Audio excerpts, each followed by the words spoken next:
مرحبا أهلا النوادي. Assalamualaikum warahmatullahi wabarakatuh. Alhamdulillah, kita sampai ke hadis 337 di dalam kitab Mukhtasar Sahih Al-Bukhari. Periwayat dari sahabat yang bernama Abi Barzata. Abi Barzata menyatakan bahwa Nabi Muhammad sallallahu alaihi wasallam wa kan yakrahu an-nauma qablaha. Ya, secara khusus Nabi kita tidak menyukai tidur sebelum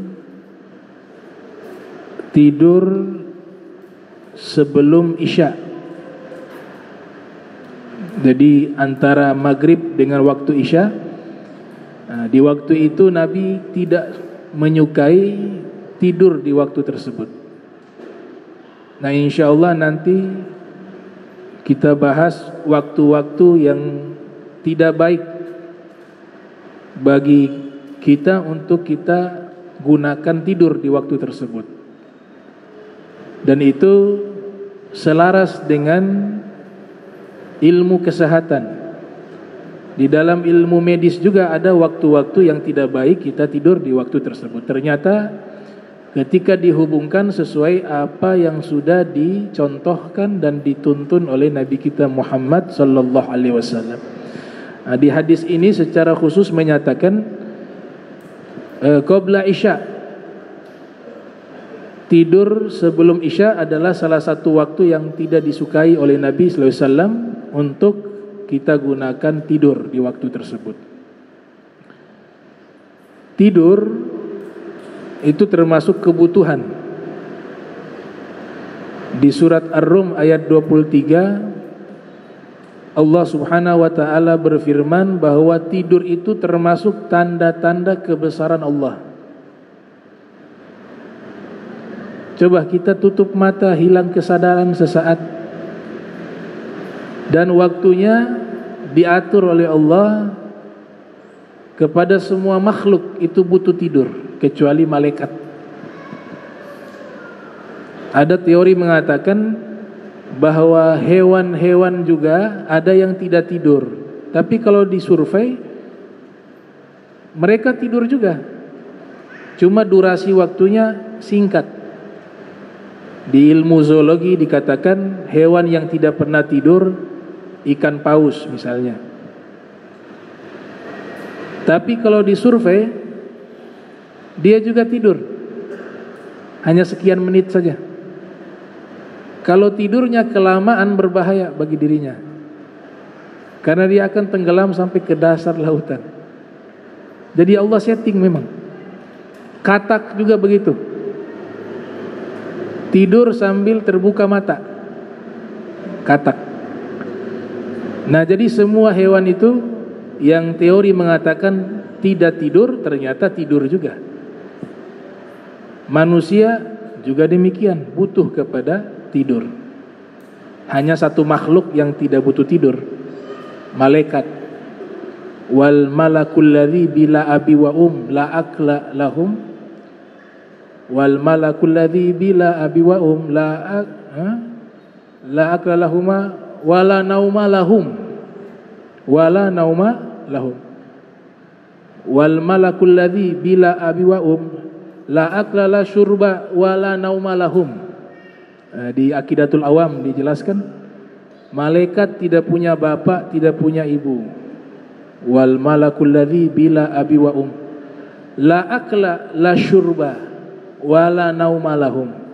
Malaikat juga tidak makan, tidak minum, dan juga tidak tidur. Malaikat tidak tidur. Jadi tidur itu termasuk tanda-tanda kebesaran Allah Subhanahu wa taala. Allah taala berfirman, "Wa min ayatihi manamukum bil-laili wan-nahar wa ibtigha'ukum min fadlihi inna fi dzalika laayatin liqaumin yasma'un." Di surat Ar-Rum ayat 23, termasuk tanda-tanda kebesaran Allah tidurnya kalian di waktu malam dan di waktu siang, bil-laili wan nahar, dan kalian mencari sebagian dari karunia-Nya Allah. Sesungguhnya pada hal tersebut sungguh terdapat tanda-tanda kebesaran Allah bagi kaum yang mereka mendengar.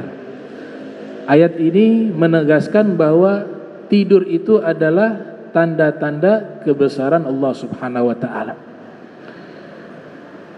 Dan sifat ini tentu tidak dimiliki Allah. Allah tidak mengantuk dan juga tidak tidur. Ditegaskan, la takhudhuhu sinatu wala naum. Allah tidak pernah mengantuk dan tidak pernah tidur. Al-Hafiz Ibnu Katsir yang lahir tahun 700 Hijriah, wafat 774 Hijriah, meriwayatkan di dalam tafsirnya, dan juga Al-Imam Al-Baihaqi yang lahir tahun 384 Hijriah di dalam kitab Syu'abul Iman. Nabi Musa pernah ditanya, apakah Allah itu tidur? Pertanyaan ini ditanyakan kepada Nabi Musa. Kemudian Nabi Musa bermunajat kepada Allah, ya Rabb, ada yang bertanya, apakah engkau ada waktu tidurnya? Allah Ta'ala tidak menjawab, tapi membuat contoh, membuat perumpamaan.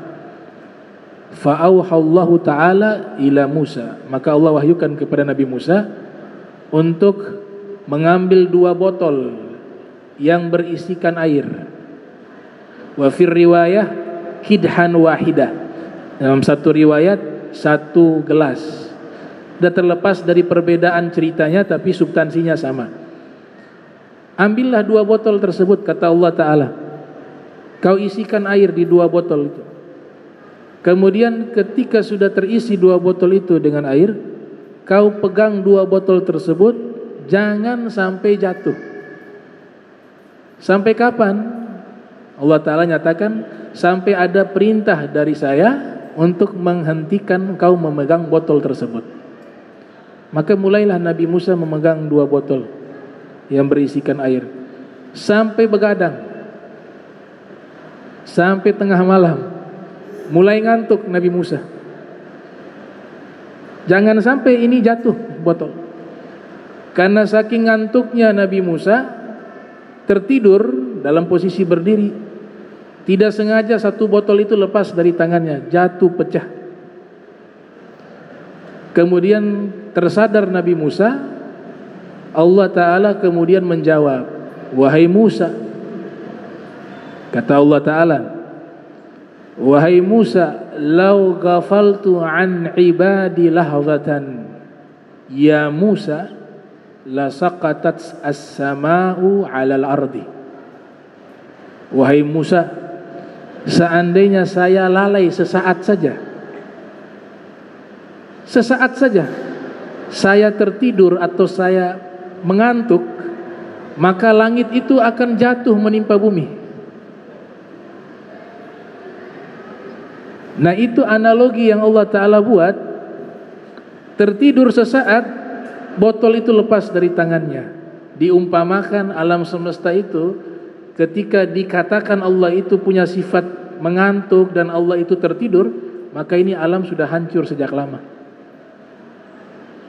Tapi Allah tidak pernah tidur, tidak pernah mengantuk. La takhudhuhu sinatu wala naum. Ada seorang nabi namanya Nabi Allah Uzair. Allah pernah tidurkan dia 100 tahun. Diceritakan di dalam Al-Quran, kalladzi marra ala qaryatin wa hiya khawiyatun ala urushiha qala anna yuhyi hadhihi Allahu ba'da mautiha fa amatahu Allahu mi'ata 'amin thumma ba'athahu qala kam labithta Qala labithtu yawman aw ba'da yawmin. Qala bal labithta mi'ata 'amin. Fanzur ila ta'amik wa syarabik lam yatasanna. Wanzur ila himarik walinaj'alaka ayatan linnas. Wanzur ila al-'idham kaifa nunsizuha thumma naksuha lahma. Falamma tabayyana lah qala a'lamu anna Allah ala kulli syai'in qadir. Ini menceritakan seorang nabi namanya Nabi Uzair. Dia lewat di satu perkampungan. Ini perkampungan sudah hancur luluh lanta karena bencana alam. Muncul dalam hati beliau mengatakan, bagaimana cara Allah menghidupkan sesuatu yang sudah mati? Maksudnya hari kebangkitan, semuanya sudah mati, kemudian bagaimana Allah bangkitkan? Ini bukan pengingkaran, tapi Nabi Uzair sedang mencari satu bukti yang bisa diterima oleh akal. Ia beriman dengan hari kebangkitan, tapi caranya seperti apa? Maka dia kaitkan dengan perkampungan yang sudah hancur, sudah mati, kemudian bagaimana Allah mampu menghidupkan kembali perkampungan ini sebagaimana manusia dan makhluk yang sudah mati kemudian Allah bangkitkan kembali. Langsung Allah menjawab dengan cara apa? Dengan cara mempresentasikan simulasi hari kebangkitan. Diwafatkan beliau, ditidurkan beliau waktu itu juga. Tidur Nabi Uzair, ada kendaraannya diikat, himar diikat, dia bawa makanan, dia duduk sambil makan, dia melihat perkampungan yang hancur, dalam hatinya berbicara, bagaimana sih hari kebangkitan itu? Cara membangkitkan itu seperti apa? Langsung Allah tidurkan dia waktu itu juga. Berapa lama? 100 tahun. Mi'ata 'am. Setelah 100 tahun Allah mengutus malaikat. Malaikat itu datang, dia bangun dari tidurnya. Beliau bangun dari tidurnya, kemudian malaikat bertanya, "Kam labithta?" Kau tidur di sini sudah berapa lama? Qala labithtu yauman aw ba'da yaumin. Dia merasakan hanya sesaat. Dia mengatakan, yauman, mungkin 1 hari saya ketiduran di sini, atau mungkin setengah hari. Apa kata malaikat? Bal labithta mi'ata 'am. Bal labithta mi'ata 'am. Tidak, kau tidur di sini bukan 1 hari, bukan setengah hari. Kau tidur di sini sudah 100 tahun.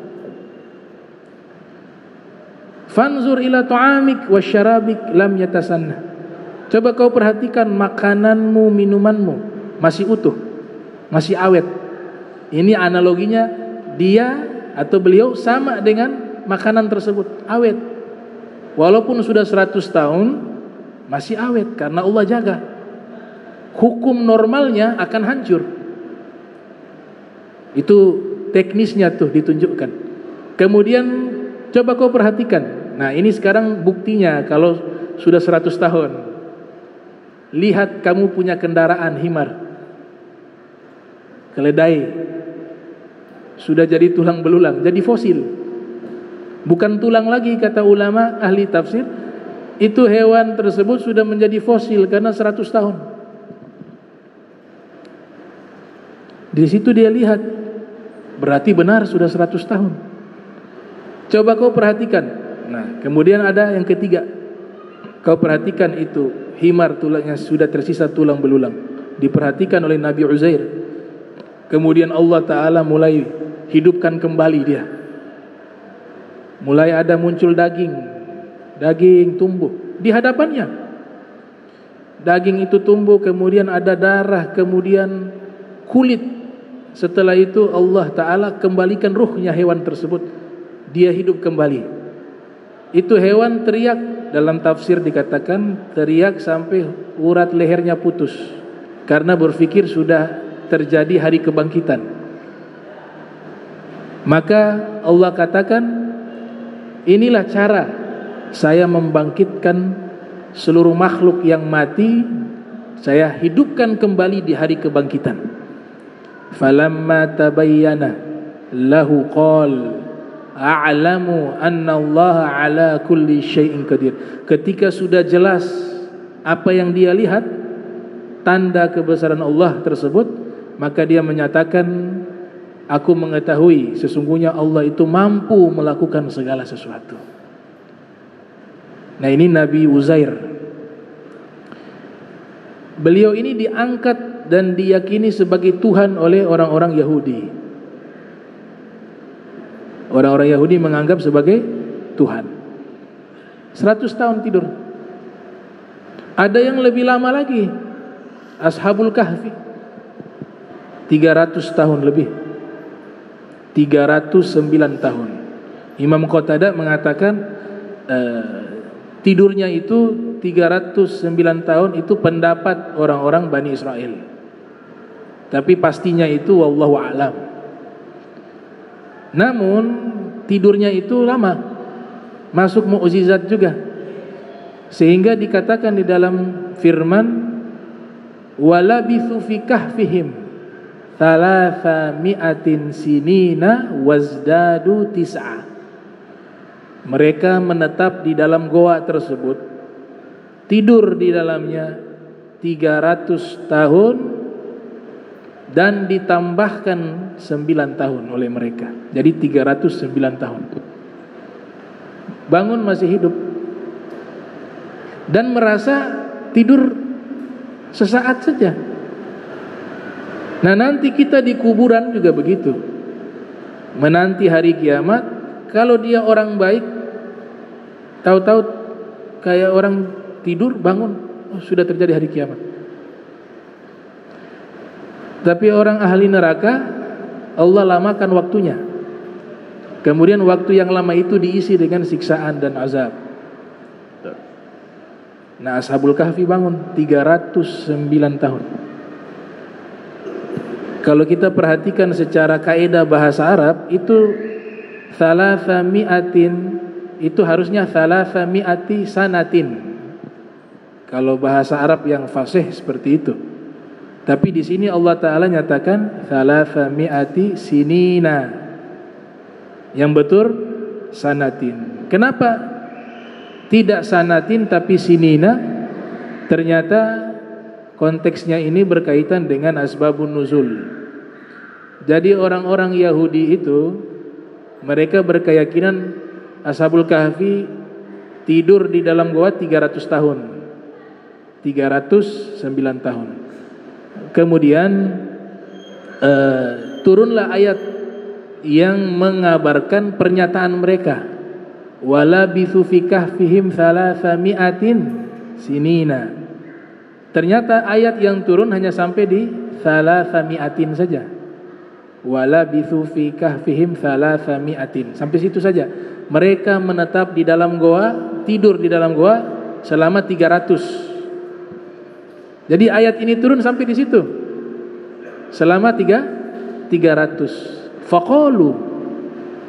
Orang-orang yang hadir ketika Nabi diwahyukan ayat tersebut, yaitu surat Al-Kahf, sampai 300, faqalu, mereka bertanya, 300 apa ini? Ayaman au ashhuran au sinina. Apakah 300 hari mereka tertidur, ataukah berbulan-bulan, 300 bulan mereka tertidur, ataukah 300 tahun? Kemudian Allah lanjutkan wahyu tersebut, fa anzalallah sinina. Bukan 300 hari, bukan 300 bulan, tapi 300 tahun. Sinina, 300 tahun. Wazdadu tis'a, kemudian ditambah 9. 300 tahun tertidur. Nabi kita Muhammad sallallahu alaihi wasallam diriwayatkan oleh Al-Imam Al-Bukhari dalam sahihnya, yang lahir tahun 194 Hijriah, wafat 256 Hijriah. Rasul ketika tidur itu berbeda dengan tidurnya orang-orang biasa seperti kita. Tidurnya beliau terjaga. Syekh Yusuf Al-Lahji dalam kitab Muntahasul mengatakan, Bahkan tidurnya Nabi itu hati dan pikirannya dalam keadaan zikir kepada Allah. Tidak pernah lost kontak dengan Allah, terputus, tidak pernah. Sehingga Nabi dalam satu hari pernah bangun sholat, diperhatikan oleh istri beliau, Sayyidah Aisyah. Pemahaman ilmu telah sampai kepada Sayyidah Aisyah, orang yang tidur kemudian bangun dari tidurnya batal wudu. Kalau mau sholat harus wudu terlebih dahulu. Beliau memperhatikan Nabi Muhammad SAW tidur, kemudian bangun dari tidur langsung sholat tanpa berwudu. Selesai Nabi sholat, ditanyakan hal ini kepada Nabi. Ya Rasulullah, kau bangun tidur langsung sholat, maknanya tidak wudu. Padahal pemahaman beliau, tidur membatalkan wudu. Apa kata Nabi? Inna ainai tanamani wala yanamu qalbi. Kedua mata saya tidur, tapi hati saya tidak pernah tidur, kata Rasulullah SAW. Itu kelasnya Nabi Muhammad. Para nabi yang lain juga sama persis seperti itu. Mereka tidak pernah lalai sesaat pun dengan mengingat Allah, walaupun dalam keadaan tidur. Semua para nabi begitu. Apalagi Nabi Muhammad sallallahu alaihi wasallam. Tidurnya orang alim, kalau kelasnya para nabi terlalu tinggi. Ini orang alim. Memang riwayat ini dinyatakan oleh Ibnu Zawzi Al-Baghdadi yang lahir tahun 510 Hijriah, wafat 597 Hijriah. Beliau mentakhrij kitab Ihya-nya Imam Ghazali berjudul Minhajul Qasidin. Al-Iraqi juga mentakhrij berjudul Hamlul Asfar. Yang kedua ulama ini sedikit berbeda pendapat dengan status hadis tidurnya orang alim itu ibadah dan nafasnya adalah tasbih. Naumul alim ibadatun wa nafasuhu tasbihun. Itu di dalam kitab Ihya. Ibnu Zawzi mengatakan ini riwayat bermasalah. Al-Iraqi hampir sama persis. Namun Imam Ghazali punya penilaian tersendiri. Itu status hadisnya. Namun ini hadis punya cerita yang disampaikan oleh Nabi Muhammad SAW di dalam satu riwayat. Dahulu ada orang soleh, orang alim tidur di satu masjid. Kemudian yang lainnya sibuk ibadah, mungkin ibadah sholat sunnah. Yang orang alimnya tidur. Kemudian syaitan yang menggoda orang-orang yang lagi sholat, tidak berani masuk ke masjid.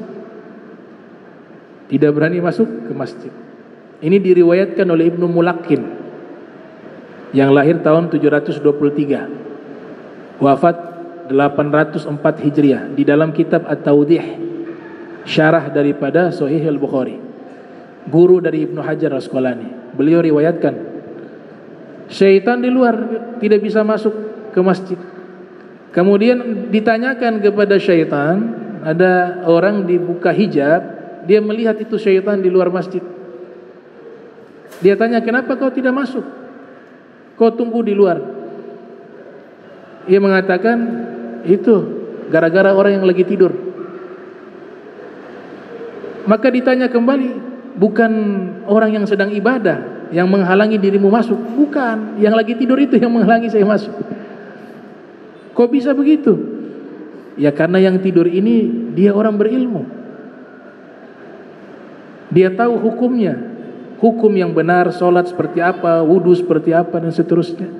Adapun yang lagi sholat, mereka sholat tanpa ilmu, ibadah tanpa ilmu. Makanya saya mudah menggoda mereka. Nah ini orang yang berilmu, nafasnya dia itu membakar saya kalau saya masuk. Nafasnya membakar saya. Sesuai riwayat, faqihun wahidun asyaddu ala syaitan min alfi abid. Satu orang yang faham dengan agamanya, ilmu agamanya, dengan hukum-hukum agamanya, Satu orang itu dia paham, itu lebih sulit bagi syaitan menggodanya dibanding 1000 orang ahli ibadah yang tidak berilmu. Nah, disinilah keluar satu pernyataan, naumul alim afdal min ibadatil jahil. Tidurnya orang alim lebih afdal dari ibadahnya orang jahil. Gitu. Cuma bukan berarti ini kita gunakan untuk menggugurkan kewajiban. Nah, saya agak berilmu, makanya saya agak usah sholat. Bukan maksudnya di situ. Itu kewajiban. Tapi di sini riwayat menunjukkan motivasi bagi kita agar terus belajar.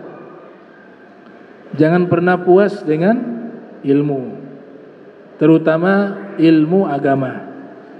Itu ada wasiat mengatakan dalam salah satu kutipan ucapan ulama, wa kun mustafidan kulla yaumin ziyadatan minal ilmi wasbah fi buhuril fawaidi.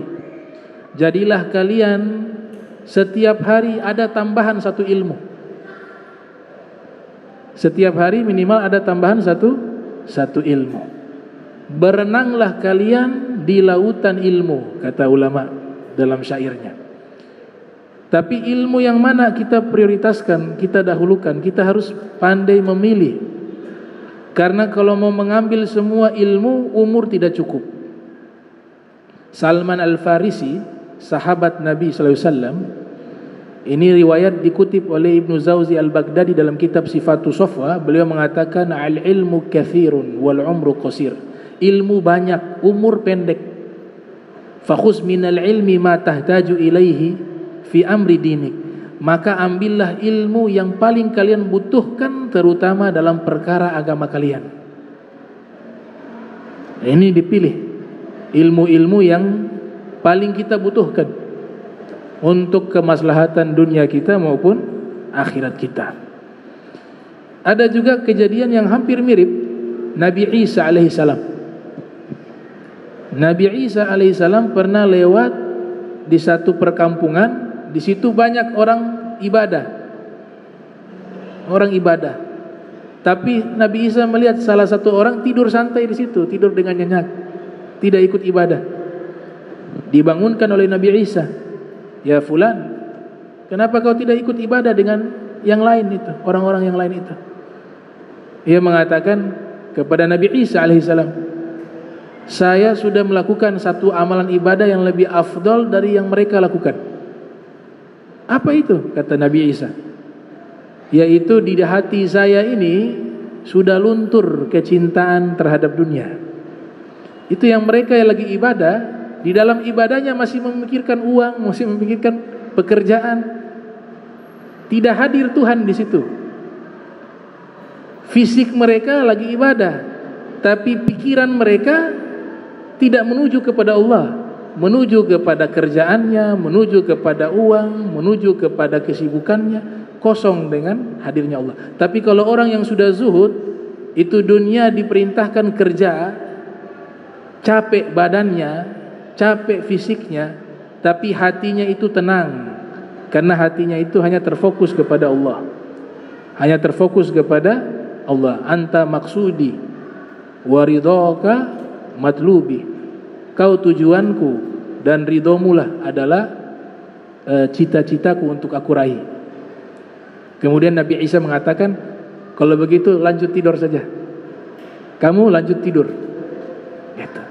Ini juga cerita bukan berarti tidak ibadah, bukan. Dia tetap akan ibadah juga, ibadah wajib. Tapi kita harus belajar juga dengan sifat zuhud, termasuk su'ul adab.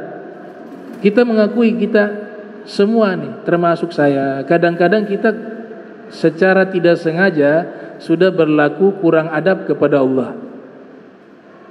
Di dalam sholat kita masih memikirkan selain Allah. Kita masih memikirkan kita punya pekerjaan, masih memikirkan ilmu, masih memikirkan hayalan-hayalan yang duniawi semuanya. Nah, untuk kalangan-kalangan para nabi itu satu perbuatan su'ul adab kepada Allah. Nah, Sayyidina Ali memaklumi hal itu. Kita lemah. Sehingga beliau mengatakan paling minimal kalian khusyuk itu tidak perlu dari awal sholat sampai akhir. Paling tidak di dalam sholat itu ada satu waktu sekian menit kalian khusyuk tuh. Imam Ghazali mengatakan minimal 4 tempat kalian khusyuk. Sayyidina Ali mengisyaratkan kalian khusyuk paling minimal sebelum salam. Di akhir salam itu khusyuk udah. Kalau memang tidak mampu, karena khusyuk dari awal sampai akhir itu satu pekerjaan yang sangat sulit. Sangat sulit. Nah, sehingga inilah yang dikatakan ketika seseorang punya sifat zuhud, maka ketika sholat punya pengaruh. Punya pengaruh dengan apa? Khusyuk. Karena sudah tidak ada kesibukan lain di pikirannya. Gak ada di pikiran, di hatinya kesibukan-kesibukan itu. Yang ada ketika sholat dia fokus kepada Allah subhanahu wa ta'ala. Dia menghadirkan perasaan bahwa dia sedang menghadap sang maharaja. Al-Imam Ali Zainal Abidin ketika wudu mau sholat wajahnya pucat. Ditanya kenapa wajah engkau pucat tiap kali wudu? Kata beliau, sebentar lagi saya menghadap sang maharaja. Jadi khusyuknya itu belum masuk sholat, masih wudu sudah khusyuk. Sudah menghadirkan bahwa sebentar lagi mau menghadap Allah subhanahu wa ta'ala. Ini perlu namanya riyadhah, perlu yang namanya latihan, tazkiyah gitu. Makanya dikatakan izhad fid dunya yuhibbakallah wazhad fima 'indan nas yuhibbakan nas. Fil hadis, zuhudlah terhadap dunia pasti Allah cinta kepadamu, dan zuhudlah terhadap apa yang dimiliki oleh manusia maka manusia akan cinta kepadamu. Man aslaha ma bainahu wa bainallah aslahallah ma bainahu wa baina khalqih. Siapa orang yang hubungannya baik dengan Allah, dia memperbaiki hubungannya dengan baik di antara dirinya dengan Allah, maka Allah akan memperbaiki dan memperbagus hubungannya dengan makhluk. Wa man aslah amra akhiratihi aslahullahu amra dunyahu. Dan siapa orang yang memperbagus urusan akhiratnya, maka Allah akan memperbagus urusan dunianya. Itu pernyataan seorang sufi bernama Zunun al-Misri. Ada riwayat mengatakan ucapan beliau, Zunun al-Misri. Jadi begitulah tidurnya para nabi, tidurnya orang-orang soleh seperti itu. Pakai adab, sebelum tidur wudu misalnya. Imam Ghazali mengatakan kalau kita tidur dalam keadaan suci, maka ruh kita itu dihitung sedang sholat kepada Allah sampai bangun tidur. Jadi selama kita tidur, kutiba lahu musalliyan hatta yastaiqadha, dicatat sedang sholat sampai bangun tidur baru selesai. Kalau tidurnya pakai wudu. Tapi bib kan tidur membatalkan wudu, ngapain harus wudu? Lah ini wudunya bukan buat sholat, wudunya buat tidur. Beda kalau wudu buat sholat. Di dalam riwayat Ibnu Hibban dikatakan, man bata, siapa yang tidur ala taharatin, dalam keadaan suci, berwudu, bata wa ma'ahul malaikah, maka dia sedang tidur bersama malaikat. Maknanya apa? Malaikat hadir di situ. Yastaghfiruna lahu, senantiasa selama dia tidur malaikat istighfar kepadanya. Kalau tidur dalam keadaan berwudu. Al-Imam Syafi'i rahimahullah itu dinyatakan ketika bertamu ke rumah Imam Ahmad bin Hanbal. Ini kita cerita tentang tidur ya, tidurnya orang soleh. Bertamu ke rumah Imam Ahmad. Putrinya Imam Ahmad penasaran, karena Imam Ahmad selalu zakara ismahu, selalu menyebut-nyebut nama gurunya Imam Syafi'i. Sehingga putrinya penasaran bagaimana sih sosok daripada Imam Syafi'i rahimahullah. Datang bertamu ke rumah Imam Ahmad, disambut, dihidangkan makanan. Putrinya Imam Ahmad memperhatikan dari balik tabir, dari balik tirai, Imam Syafi'i makannya banyak, tambah terus, makan tambah makan. Pendidikan para ulama itu harus sedikit makan, qillatut ta'am. Tapi kok ini imam besar makannya banyak.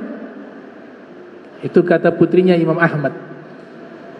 Kemudian malam harinya diperhatikan lagi Imam Syafi'i tidur berbaring. Sedangkan ayah beliau Imam Ahmad lagi sholat malam. Bagaimana ini guru ayah saya? Dikatakan orangnya luar biasa, tengah malam gak sholat, tidur. Ayah saya sholat. Tiba waktu azan subuh, sudah dekat azan subuh, bangun tanpa wudu langsung sholat. Ini lagi bangun tidur tidak pakai wudu langsung sholat. Maka putrinya Imam Ahmad bertanya kepada ayahnya, wahai ayah, itu Imam Syafi'i yang kau elu-elukan, kau muliakan, kau agungkan, saya lihat dia punya amalan itu bertentangan dengan para ulama, bertentangan dengan orang-orang kibar, ar-rijal.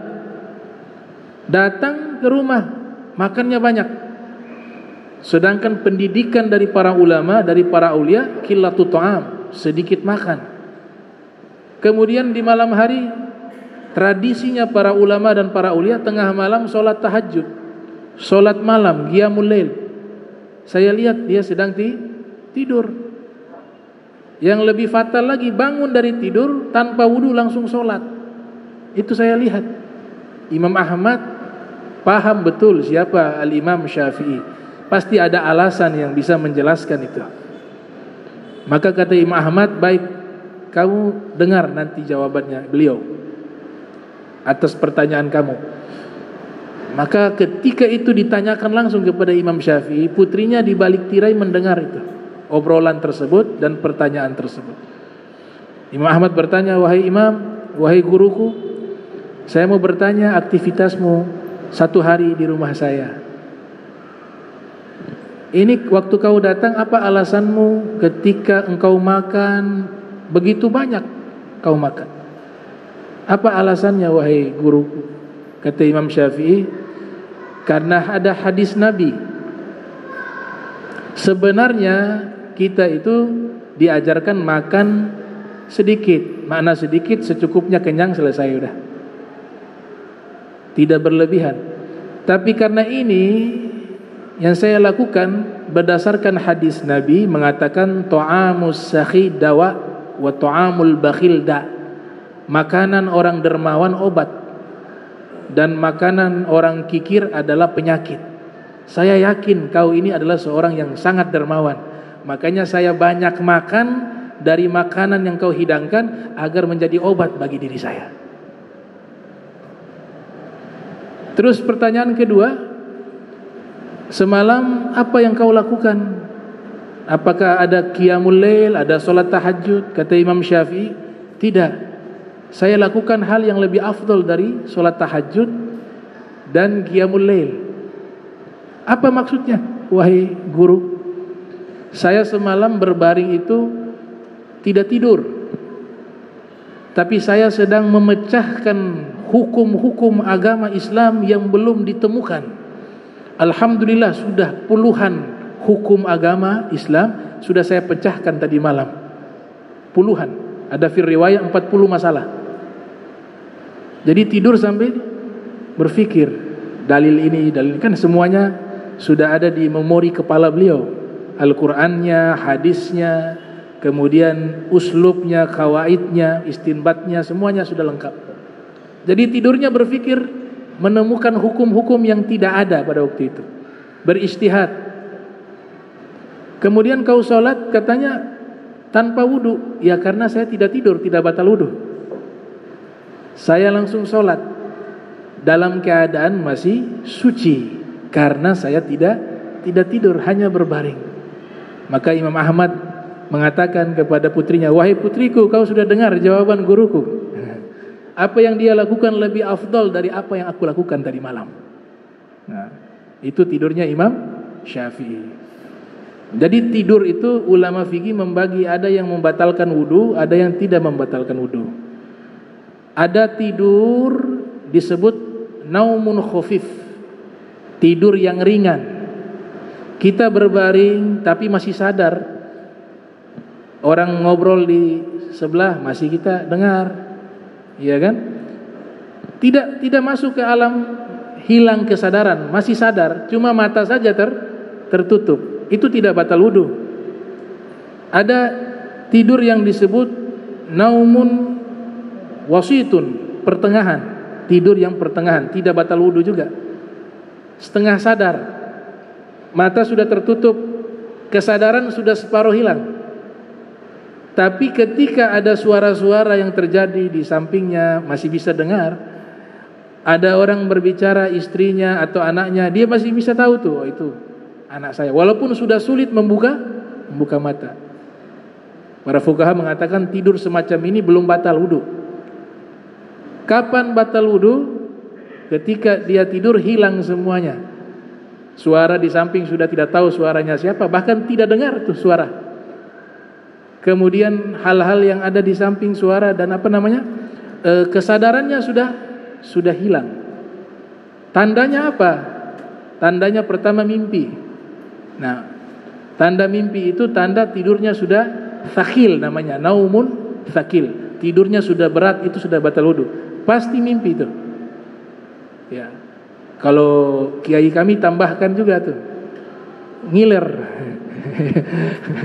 Kalau sudah ngiler, itu pasti tidurnya tidur berat itu, naumun thaqil gitu. Ditambahkan lagi oleh kiai, sudah menggorok kalau orang sini bilang, nah, itu pasti sudah thaqil tuh. Itu alamat bahwa wudunya sudah batal. Nah, ini perkara-perkara berkaitan dengan masalah tidur. Ada hal menarik, kita ini sunnah tidurnya berapa lama sih? Dalam Islam diatur tuh. Imam Ghazali yang lahir 450 Hijriah, wafat 505 Hijriah, juga membahas dalam kitab Bidayatul Hidayah di situ. Kurang lebih beliau katakan 6 sampai 8 jam satu hari. Itu tidurnya orang mukmin tuh. 6 sampai 8 jam, bukan 10-15 jam. Dan tidurnya itu dikatakan oleh Imam Al-Ghazali, tidur itu saudara dengan mati. An-naum akhul mauti, tidur saudara kandungnya kematian. Kalau Allah Ta'ala bisa membuat kita tidur, kemudian pada waktu bangun Allah bangunkan kita, itu semua kan Allah yang izinkan. Bisa juga orang Allah tidurkan, kemudian tidak dibangunkan lagi, meninggal dunia. Bagi Allah itu sama, membangunkan orang yang sudah mati kemudian bangkit di hari kiamat, dengan Allah menidurkan orang dan membangunkan dia ketika waktu bangun tidur. Itu bagi Allah sama.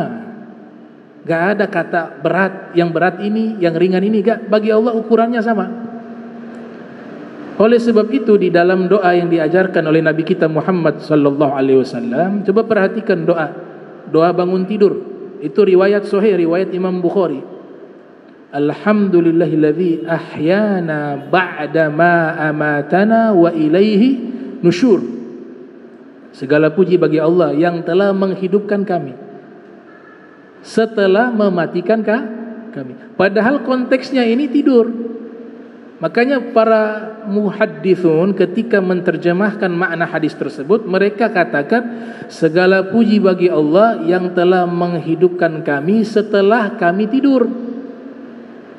Setelah kami tidur, Allah bangkitkan kami kembali, dan kepadanya kami akan dibangkitkan, kami akan dikembalikan. Jadi hari kiamat, hari kebangkitan, Allah bangkitkan kita kembali hidup. Itu sama mudahnya bagi Allah ketika Allah Ta'ala menidurkan kita dan membangkitkan kita dari tidur. Itu sama, gak ada bedanya.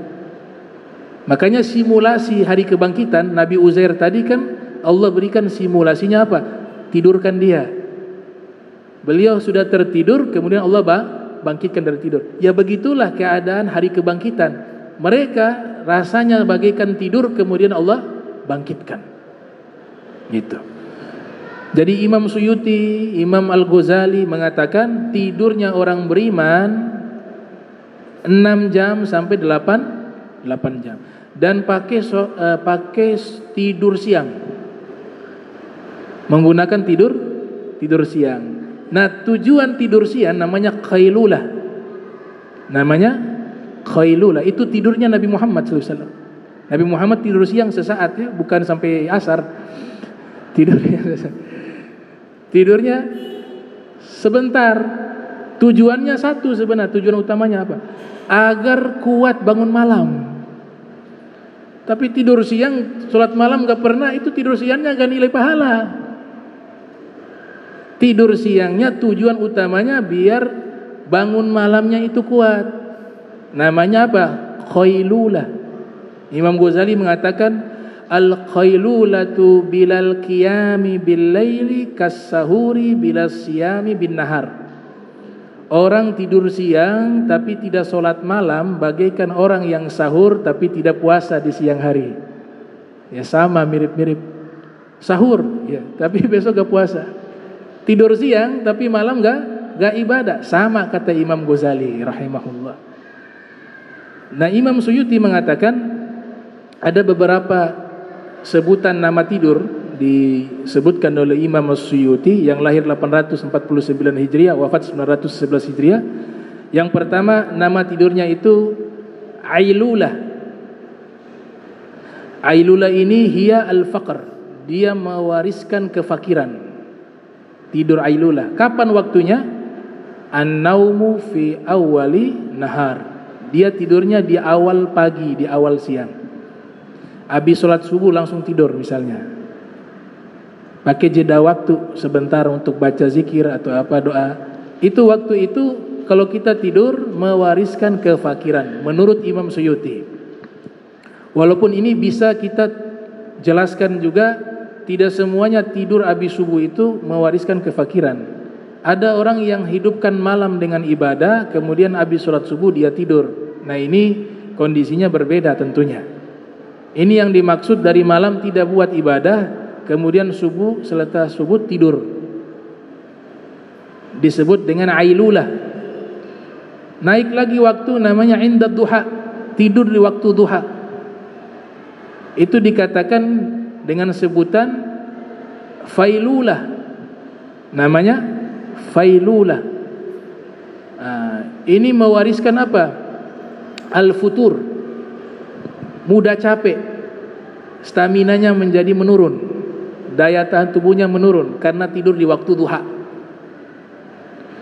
Naik lagi. Nah, ini yang sunnah nih. Yaitu hina zawal. Ketika matahari mulai zawal, tergelincir. Sudah mulai apa? Masuk mendekati waktu zuhur. Itu namanya qailulah. Al-qailulah. Jadi habis sholat duha tidur sebentar, tapi harus hati-hati, jaga-jaga tuh. Jangan sampai bablas kan.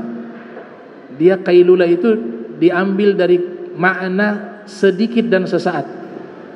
Kalau kita mau tidur sunnah itu qailulah. Habis sholat duha, matahari sudah zawal. Zawal itu sudah mau tergelincir ke barat. Posisi tengah sudah mau tergelincir ke barat. Sudah dekat-dekat waktu zuhur tuh. Itu namanya qailulah, tidur. Kemudian ba'da zawal, setelah tergelincirnya matahari, habis sholat zuhur, justru waktu itu disebut sebagai waktu hailulah. Hailulah itu ayyahilu bainahu wa bainas shalah. Tidur yang seperti itu menghalangi dia masuk kepada sholat asar. Berapa banyak orang yang bablas sholat asar karena tidur siang jam-jam seperti itu. Saya tidak memaksakan kaidah ini ya, ini pendapatnya Imam Suyuti. Kita kondisikan masing-masing. Tapi ini kita lihat bagaimana ulama punya perhatian dan agama kita punya perhatian kepada umatnya sampai dalam masalah tidur mereka bahas hailulah. Yang paling bahaya namanya gailulah. Gailulah. An-naum fi akhirin nahar. yaitu tidurnya setelah asar. Itu menyebabkan apa? Dikatakan situ lemah akal. Akal menjadi lemah. Namanya ghailulah. Kalau ghailulah ziyadatun fil akal. Orang yang tidur siang sesuai dengan cara Nabi Muhammad SAW pada jam tersebut, az-ziyadah fil akal, dia menambah kecerdasan akal. Nah, nanti pertemuan berikut kita bahas waktu-waktu yang di mana dilarang kita tidur. Di sini larangnya hukumnya adalah makruh, tidak baik. Mayoritas mengatakan hukumnya makruh, tidak baik. Kemudian ada satu wasiat dari Nabi Muhammad SAW, solat witir. Ini kan ada dua cara solat witir. Solat witir ini satu solat yang sangat dianjurkan. Ya, bahkan Nabi mengatakan laisa minna man lam yutir, bukan golongan kami orang yang tidak solat witir. Memang hukumnya sunnah muakkadah, hukumnya tidak wajib. Solat wajib hanya 5. Tapi begitu pentingnya solat witir sehingga Nabi membuka 2 pintu, 2 cara. Tujuannya agar kita jangan sampai tidak melakukan solat witir. Kalau tidak bisa setiap hari, paling enggak dalam 1 pekan itu berapa kali kita solat witir. Jangan sampai sepanjang umur kita kosong dari solat witir. 2 cara. Cara pertama, kita ikut mazhabnya Sayyidina Abu Bakar Siddiq. Dalam riwayat Tirmidzi, ini ada 2 mazhab dalam solat witir. Mazhabnya Sayyidina Abu Bakar dan mazhabnya Sayyidina Umar bin Khattab. Sayyidina Abu Bakar Siddiq mengatakan kepada Nabi, beliau mampu solat witir itu selepas solat isya, sebelum tidur. Karena khawatir kalau solat witirnya ditutup setelah tahajud, khawatir lewat waktu, tidak mampu, tidak kuat. Nabi mengiyakan cara itu. Nabi membolehkan. Jadi boleh dengan cara pertama, kita selepas solat isya, solat sunnah ba'diyah tidak bisa digabung dengan witir. Sekalian saja ba'diyah dan witir, gak bisa. Ba'diyah tersendiri, witir tersendiri, gak bisa digabung-gabung. Habis ba'diyah, witir. Atau dia terbiasa menjaga solat witir, habis isya dia witir. Cuma yang paling afdol ba'diyah dulu baru witir sebelum tidur. Cara yang kedua yaitu dilakukan solat witir di tengah malam, selesai solat tahajud dia tutup dengan solat witir. Cara ketiga tidak ada, 1 malam 2 solat witir. La witrani fil lail, kata Nabi, tidak ada 2 solat witir dalam satu malam. Hadis dari Nabi Muhammad SAW. Itu caranya Sayyidina Umar bin Khattab menutup solatnya dengan witir. Kata Nabi, caranya Sayyidina Abu Bakar itu adalah al-ihtiyat, kehati-hatian. Caranya Sayyidina Umar al-azm, kekuatan. Karena luar biasa bisa jaga solat witir di akhir malam selepas solat tahajud. Ini jadi pesan dari Nabi Muhammad SAW. Pesan khusus Nabi sampaikan kepada Abu Hurairah. Disebutkan dalam riwayat muttafaqun alaih. Abu Hurairah mengatakan, "Ausani khalili bi thalathin." Kekasihku Nabi Muhammad mewasiatkan kepadaku 3 hal. Siyami thalathati ayyam min kulli syahr. Yang pertama, puasa 3 hari di setiap bulan, yaitu bulan Islam 13, 14, 15. Disebut dengan al-ayyamul bid, hari-hari putih. Wasiat kedua, rakaatai duha. Diwasiatkan melaksanakan 2 rakaat solat duha. Akthar, paling banyak, sesuai pendapat ulama-ulama Syafi'iyah, 8. Paling banyak. Paling sedikit 2. Wasiat ketiga, ini yang saya katakan,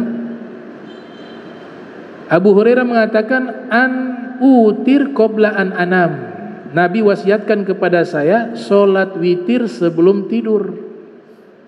Sholat witir sebelum tidur. Nah ini kita bisa amalkan dua cara tersebut. Kalau yang kuat tengah malam, wah itu afdol, luar biasa. Itu hebat. Dia tutup afdalus sholat, paling afdolnya sholat, di paling akhirnya itu adalah witir, sholat witir. Penutup sholat yang paling afdol sholat witir. Kalau mampu tengah malam. Kalau tidak mampu, bisa opsi kedua, selepas isya baru kita lakukan. Itu. Dan sholat witir waktunya itu bukan sholat witir digabung kalau Ramadan ya, sholat tarawih dengan sholat witir. Itu waktunya bukan ketika sudah masuk daripada sholat isya, khususnya sholat witir. Jadi sholat witir waktunya itu bukan masuk waktu isya, tapi sesudah melakukan sholat isya. Beda kan, dua hal. Artinya apa? Kalau waktunya sholat witir kita katakan waktunya itu setelah waktu sholat isya, berarti akan muncul satu pendapat kita bisa sholat witir dulu baru itu sholat isya, setelah itu sholat isya. Nah, itu gak boleh, karena waktu sholat witir bukan waktu sholat isya, tapi setelah melakukan sholat isya. Kita lakukan sholat isya dulu baru sudah bisa melakukan sholat witir. Namun dia punya standarnya sholat isya, bukan sholat yang lain. Habis sholat maghrib, sholat apa? Sholat witir, gak bisa. Sholat isya. Nah ini berkaitan dengan masalah tidur dan waktu sholat. InsyaAllah pertemuan berikut kita bahas secara rinci waktu-waktu tidur yang paling afdol dan waktu-waktu tidur yang dimakruhkan ya. Bismillahirrahmanirrahim. Alhamdulillahirabbil alamin. Allahumma shalli wa sallim ala sayyidina Muhammad. Allahumma jam'ana hadza jam'a marhuma wa tafarraqana ba'di tafarraqa ma'zuma wa la tajal minna wa la minna syakila mahruma. Subhanaka bihamdika astaghfiruka wa atubu ilaik. Wa sallallahu ala Muhammadin wa ala alihi wa sahbihi wa barik wa sallam. Wa lafu minkum wassalamu alaikum warahmatullahi wabarakatuh.